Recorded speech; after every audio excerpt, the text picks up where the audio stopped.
Dr. Jordan here with Sports Chiropractic of Utah, your health, performance, and wellness specialist. Welcome back.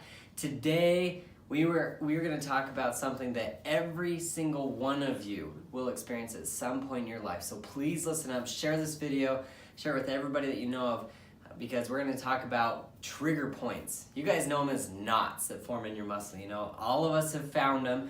You know, whether it's your spouse digging into your upper shoulders here, finding those knots. But these are so common, it's crazy. But the thing is, not a lot of people take them very seriously because it's like, well, you're not going to see it on x-ray, you won't see it on lab results, anything like that. So these cause real pain, so we really need to talk about it and tell you how we can overcome them. So this week we're going to talk about what they are, and specifically as it relates to the shoulder, because that's what we're focusing on. But we're going to talk about the shoulder, how they form, how they present themselves, what we do here in the office, and then also what you can do on your own to help alleviate some of the pain that you can experience from these things. So first of all, let's talk, what the heck is a trigger point? A trigger point can be formed in a bunch of different ways, but these are the knots that are found in your shoulder. Sometimes they can actually cause pain without you doing anything, but most often they are just caused when you push on them. So we have to determine if it's an active trigger point or a latent trigger point. It's not really that important, but an active trigger point will constantly refer pain. So that's someone, if they have shoulder pain and it actually causes pain even down their arm, they could have an active trigger point. Latent trigger point is one that hurts only when you push on it. So those are the differences, but you can leave that up to the specialist, myself, to figure out which one it is. But the important thing to realize is these can be, you can get these from from a variety of ways. So first of all, the first way you can get it is if you all of a sudden lift something really, really heavy. Like if you pick something up off the floor and you pick it up and boom, you're like, oh, that kind of hurt. Then later on that day or that next day, it's like, oh man, that felt a little tight, or like it's starting to hurt me a little bit, right? So that's one way. You can get it also from lifting too much repetitively. So let's say it's not a heavy load, but if you're just lifting something over and over again, or if you're an athlete, right? If you're a pitcher, if you're a swimmer, if you play volleyball, tennis, the list goes on. If you are one of those overhead athletes, you're constantly throwing or you're constantly doing this motion right here, you could be overworking some of those tissues, which could cause some of the trigger points to activate as well. You could be hit in that area, right? If you're running in football and you're tackling, you're like speared with someone's helmet in the shoulder and the muscle, you could damage the muscle and cause those trigger points to form as well. One that's not talked about but is a very serious thing that we need to consider is it could be coming from what we call a visceral issue or other organs. So like, for instance, if someone's having a heart attack, they feel pain throughout this area, right? So organ pain can cause it. You could honestly just be emotionally stressed and these trigger points can form.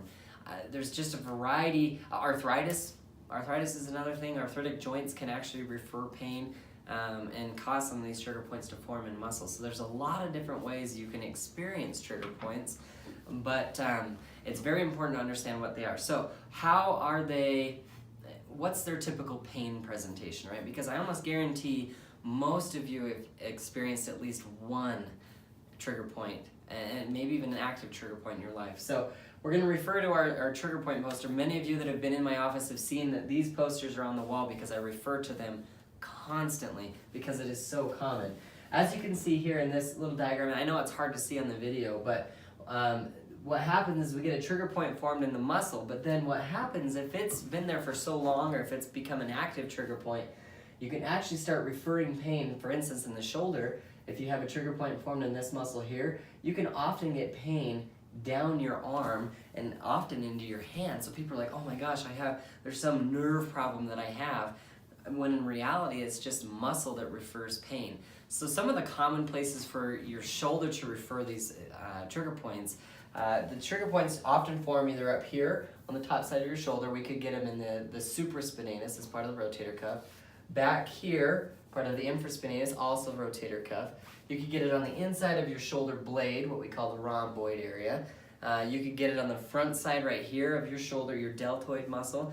You could get some that actually form towards the back of your armpit in the subscapularis muscle. I mean, there's so many different ways There's so many different areas that you can form those. But if you know of someone or you yourself have experienced like, wow, my shoulder just feels tight, not moving very well, and then you also get pain kind of down your arm, that could be coming from a trigger point.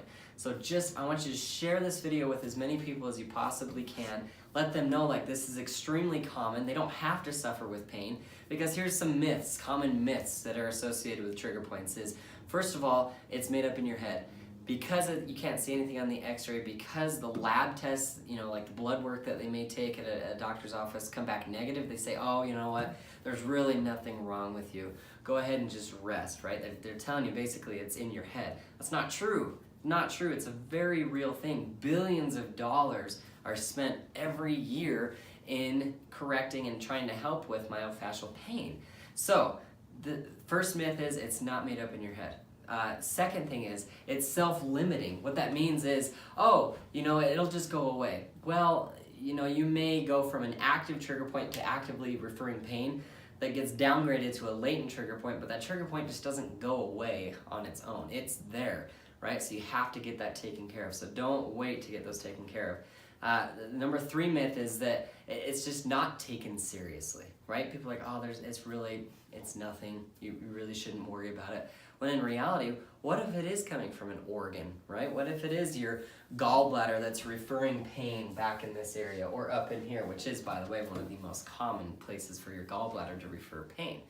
And the last thing is that, like I mentioned before, it's just not taken seriously. People are like, oh, you know what? It's gonna go away. It's gonna be fine. No, this is a very real pain.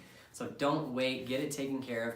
Stay tuned, because tomorrow's video we're going to talk about how we typically treat it in the office, specifically for the shoulder, because we're focusing on the shoulders this month. But we're going to talk about how to treat it tomorrow in the office, some things that we do, and then also on Thursday, stay tuned, because we're going to talk about how you can take care of these things on your own as well. Thank you so much for tuning in. Just remember, share this with all your friends, not for my benefit, but for theirs, because trigger points are a real thing and they do cause a lot of pain. Thanks for tuning in, guys. We'll see you tomorrow.